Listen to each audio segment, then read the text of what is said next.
విత్తనములు చల్లడానికి కర్షకుడు వెళ్ళాడు. అతడు చల్లుతున్న సమయంలో కొన్ని విత్తనాలు దారి పక్కన పడి తొక్కబడ్డాయి. ఆకాశ పక్షులు వాటిని తినివేశాయి.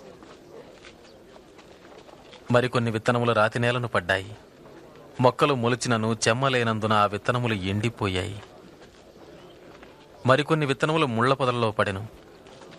ముళ్ల పొదలు వాటితో మొలిచినందున వాటిని అణచివేసెను.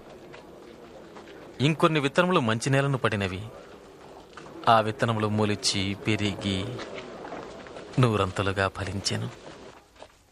బోధక, జనసమూహాలున్నప్పుడు ఉపమానాలతోనే బోధిస్తున్నావు దేనికి? దేవుని రాజ్య మర్మాలు ఎరుగుట మీకు అనుగ్రహింపబడినది.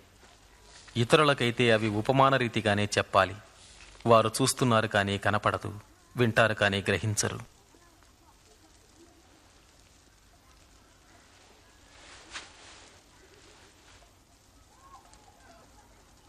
ఈ ఉపమాన భావం ఏమంటే,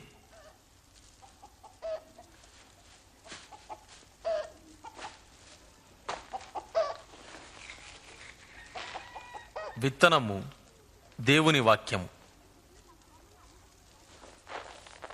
త్రోవ ప్రక్కన పడిన విత్తనములు ఎవరనగా వారు వాక్యం వింటారు. కానీ అపవాది వచ్చి వారి హృదయంలో నుంచి సందేశాన్ని దొంగిలించుకుపోతాడు. వారు నమ్మి రక్షణ పొందకుండానట్లు చేస్తాడు. రాతి నేలను పడిన విత్తనములు ఎవరంటే వారు వింటారు, సందేశాన్ని అంగీకరిస్తారు కూడా.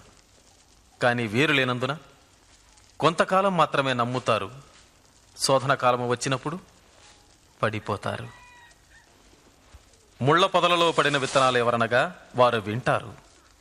కానీ ఈ జీవన సంబంధమైన విచారముల చేతను ధనభోగముల చేతను అణచివేయబడి తద్వారా ఫలింపని వారు. మంచి నేలను పడిన విత్తనాలు ఎవరనగా యోగ్యమైన మంచి మనసుతో వాక్యము విని హృదయములో భద్రపరచి దానిని అవలంబించి ఓపికతో ఫలించువారు.